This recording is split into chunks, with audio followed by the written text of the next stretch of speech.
అరే అల్లుడు నీకు మంచి మాట చెప్పుడు నాకు తప్పైందిరా. చెల్లె అల్లుని తీసుకొని పోవే ఇక. అమ్మ చూసినావానే ఇంటికంటే మనదే లేకుండా పొమ్మంటాను. ఇంకెందుకున్నావే సగం అడుగు.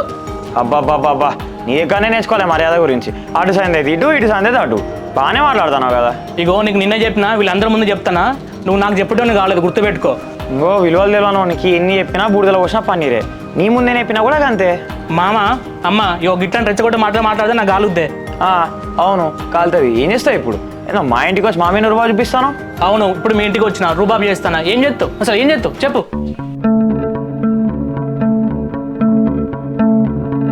చెల్లె నువ్వేందే అసలు ఇంటికి వచ్చినా నువ్వు? చెల్లె అన్న నువ్వు అమ్మ వచ్చి ఇంతసేపు అవుతుంది కదా, ఇంటికి రాలేదని చెప్పి భయంతో వచ్చిన. భయమా? భయం ఎందుకే? మనం ఎవడేమని చేస్తాడే? అసలు ఎవరికి భయపడాలి మనం? అసలు మనం ఏం తప్పు చేసినా భయపడతామే? కొడుక బిడ్డ మనం ఉంటా అంటే ఇక్కడ గొడవలు ఎక్కువైతే అంటే మన ఇంటికి మనం పోదాం పని. అమ్మ అసలు మొత్తం చేసి నువ్వేనే. ఇంకొకసారి ఇంటికి వస్తే మాత్రం అసలే బాగుండే చెప్తాను. అరే అల్లుడు ఏదేదో తొందరగా మాట్లాడు.